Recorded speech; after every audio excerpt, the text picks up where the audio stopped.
podcasting gig, and he ends up receiving these anonymous love letters. And then, of course, as the story goes on, he falls in love with this beautiful young lady, and he doesn't know that she is the one writing these love letters to her ex-fiance and dropping them off at his apartment because he just moved there, and she still thinks her ex-fiance is living there, and she, it's that kind of story. Yeah. That was a horrible log line, but that's the film. Yeah. For you, what influenced you to create this movie? Like, what are some of your favorite rom-coms? I don't know if you knew, but Love Jones was shot here in Chicago. Not a comedy, but that rainy romance that we all love. What influenced you?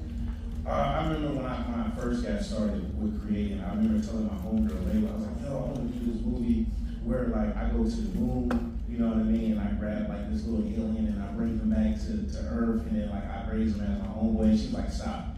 I need you to create something that you know, because that's not it. So I was like, okay, cool. So then I started like thinking about things that I personally want to do. So like all the stories I'm creating are stuff that actually happened to me. I remember at the time, me and my girlfriend at the time, we wasn't together anymore. And she kept coming by and dropping these letters off under my door. So for this film, I was like, yo, what happened if I had moved? What happened, because I blocked her number, but I kept getting the letters, and I kept reading them, I kept throwing them away, but I was like, what happened if I moved and somebody that did a podcast lived here and started reading those letters to the world? I think that would be a good movie. So like, I have so many stories like that in my life that I'm turning into films. Yeah. That's really powerful. Hopefully the ex-girlfriend doesn't try to come back for Amen. producer credit. Hey, pull up, everybody wins. Everybody wins. And if you want to get known as the girl that put the letters under my door, cool. That's great. And, I think it's quite vulnerable to put yourself out there in this way. And the traditional Hollywood model kind of tells us you work the studio system, you try to come up through that, you gotta be in LA, you gotta do things a certain way, and you already have such a thriving audience. I mean, just 8 years ago, you had 160,000 subscribers on YouTube. You were doing 100 million views. Why right now, why is it so important for you to be taking this step and making your own film? Ownership, and also I need to feed my creative side. I remember sitting with my mentor, Charles Murray, and we just got done doing a short film. And we was just sitting at the table, and he was looking at me, he was like, dude, do you feel like you're happy? And I was like, damn. I was like, no, I don't think I am. He's like, what do you think that is? And I just had to think, and when I realized this, it's because I haven't been creating. For me, I've been doing jobs for other people and bringing their visions to life, but it's like, yo, I want to bring mine to life. I still got a whole bunch of friends that I need to create, but I still got a whole bunch of people that I'm saving constantly on my Instagram page. Like, I got so many dope people that create films on the outside that I like, you're dope, I'm gonna work with you. I have them saved in a folder on my phone. So it's like, there's so many people out there I want to tap into and I want to create with, outside of Hollywood. And just kind of keep that door open for other creators. Like, yo, bro, come in, and do that. Yeah, and I think people from Chicago especially, I'm just calling this out. I think we understand a lot of what you're talking about is like live as you find, at least that's how I was raised, keep trying to build it, we all try to build it together. For this film, you really were on threads and you were bringing people into the process, and that's how you found your writer, right? She did a video saying like, yo, I met Woody a long time ago, I've been a fan of what you've been doing, and I seen that video, I hit up Jenna, I'm like, yo, Jenna, look at this. And then we got on the call with Rashina, and we hired her, paid her, our first investor, Taz. Shout out to that Taz believing in this project from the beginning. She came in and was like, yo, here's this lump sum of money, do what you gotta do. We were able to pay Rashina to start writing the script. Wow, yeah. That's great. And I mean, if any creatives in here, Woody's always looking, like he said, he's always looking on it. Always looking. Yeah. That's beautiful. So, many of us may have also seen your interview with Cam Newton, where, it was moving. Because for me, looking at your YouTube videos and going back and watching, I was like, oh, we as an artist has so much range. A lot of us, you as Kane Tejada in Power, the Ghost series. I'm like, there's so much here, and I just appreciated that you were allowed yourself the space to say, I'm more, and I don't want to be typecast. So could you speak a little bit more to that, just how, you can't be put in a box? Okay. First of all, I was not crying on that interview. They had a fan right here. Boom, and then tears started coming. I'm like, oh, man. Nah, for real. I don't mind like the box thing. It's cool, you know what I mean? Because I'll decorate the box and do all types of cool tricks to the box. That's cool. But for me, like that moment really came from me thinking about my twins coming into the world. I didn't want them to like just go back and see all their daddy's films and be like, hey, you was always playing bad, like, you know what I mean, a bad boy. I want them to see me do a whole, like, I don't even know the word, but Superman. Y'all feel it though. Yeah, I want them to see me do a plethora of things. And me having my twins, they unlock this like new love and depth inside of me that I want to explore. And I feel like a rom-com is the perfect way to do that. I grew up watching Boomerang and Love Jones and all these great films, and I want to laugh and I want to feel good with my people. I feel like we go through a lot, so right now I feel like it's a must. We have to bring rom-coms back. Everything's so dark right now. I feel like the lane is wide open. I feel like somebody come in and do a dope-ass rom-com, I feel like it's just going to bust the market open for everybody else that wants to do it. That QR code is on the screen. Yeah. Get it while you can. Yeah. So, I was listening to some of your interviews, and I heard that you were a band geek. Yeah, I play sousaphone too. Yeah. That's great. And you actually moved to LA to be a dancer. Do people know that? Yeah. I do a lot, man. I do a lot. I don't know what it is. I just grew up doing so much. Shout out to my parents. If you see this, mom and dad, thank you so much for all the talent shows you forced me and my sister to do. I appreciate that. I understand it now. But they made me realize at a young age, like I was kind of good at a lot of things, and even the dancing side, I talk about it all the time. I had no idea I was going to go to college and dance. Like I seen all these guys dance, I'm like, that's lame. They look lame, but that's weird. Until I went to the show and see everybody, all the girls screaming. I'm like, wait a minute. I need women to scream for me. So it's like, like women motivate. I like to see women. Every guy here is laughing like that. Yeah. All the women be online talking about rom-coms, like, oh my God, that was so sweet. I like that. You know what I mean? So I want to lean more into that. The bad boy stuff is cool, the villain stuff is cool, but I want people to be like, oh my God, that's so adorable. Like, you know what I mean? I want that.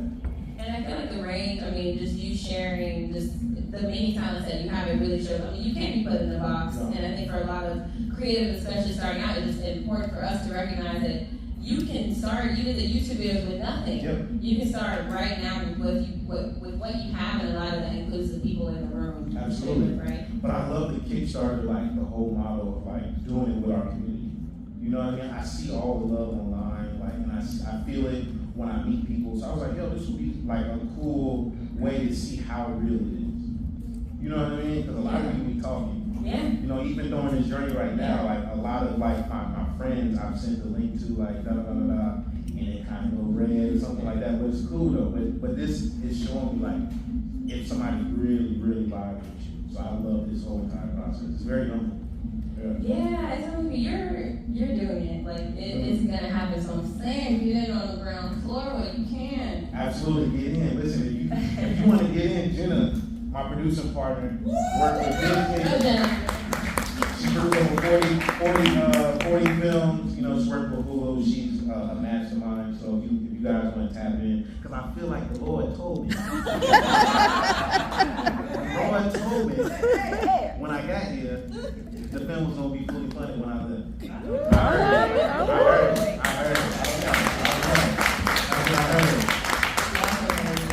So I think you might have missed this. What is actually your favorite Black rom-com or love movie? I have a couple. I bounce around. So of course, Boomerang, because I love like young Eddie was like fly, cool.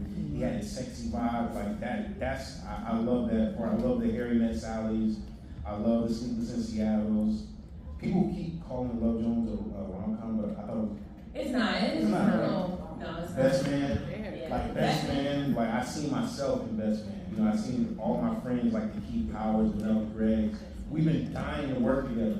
You know what I mean? So going back to the Kickstarter campaign, once this works, because I feel like it's gonna work. It is. I feel like it's gonna open up so many doors for my homies that have so much great ideas, great projects. And yeah, I don't know what I'm talking about right now, but then it's gonna work, and what the doors it'll open up. Because I mean, I was sitting with some folks yesterday, and I was trying to figure out what was the last big, black film that was original outside of Sinners, which just happened, but it was original. And maybe it was Girls Trip. I don't know if anybody in the room has, and that was a while ago. So really, now's really the time. We need that event feeling. That's why I love New Edition so much, because it felt like an event. I don't know why so many people. What happened? What was going on in the world? Why did everybody watch it at the same time? It felt like we all watched it at the same time. You know what was going on? New Edition forever. But it was like Christmas holiday. It was like something when everybody was home. Yeah, but it still was New Edition. Yeah, New Edition. Shout out to New Edition. Chicago people do also love music. Yeah. So everybody's like, New Edition. Everybody tapped in. I thought it was beautiful. So I want to bring that vibe back. Bring that energy back. Yep. What's your dream role? Like, if you could put aside any challenges of being typecast, anything, what role would you love to play that you haven't played already?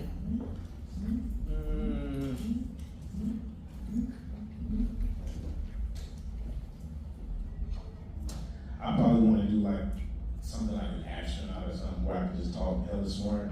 And I can sit up straight the whole time, like, I want to do something like that. Yeah. That's fun. I will. It's gonna happen. I want to make it happen. When they remake Interstellar, yes, you're playing that's your father. Trying to get back to the whole story. I love that. That's great. There we go. Okay, I am a producer. Yeah.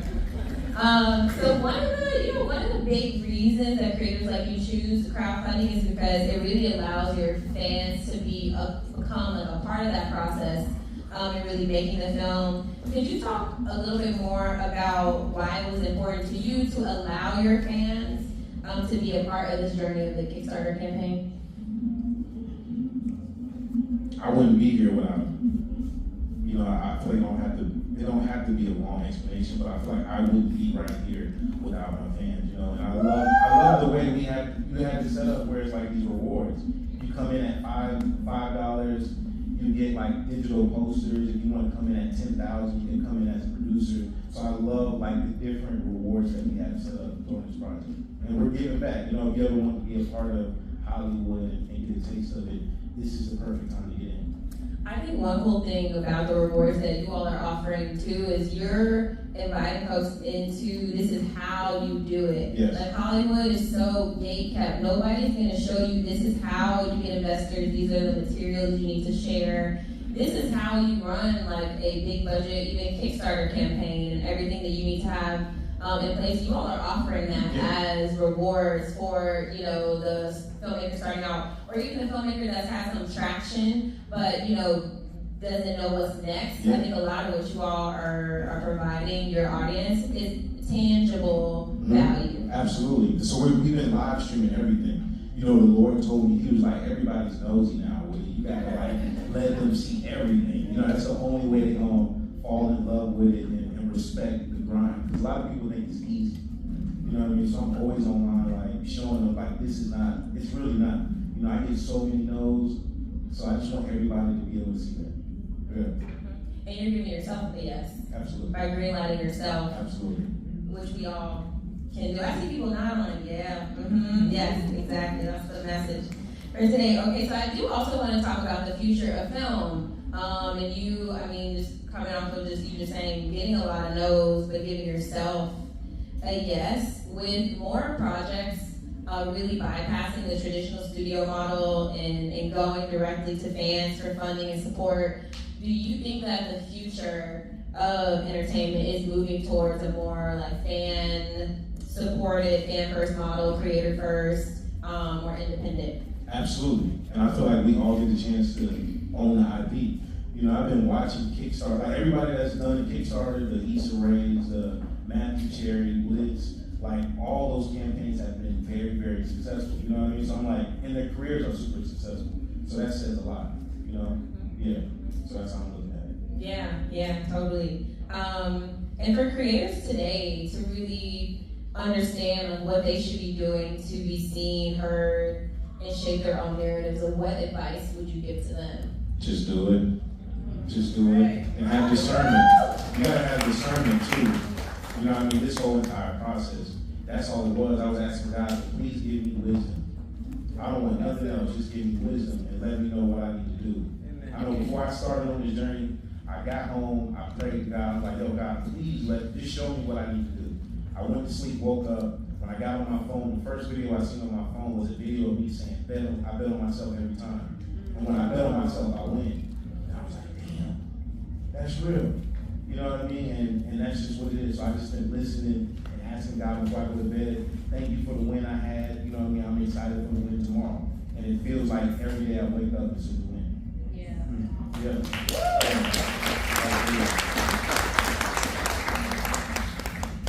I mean, I can sit and ask you questions all day. If anybody can let me know how much time we have left.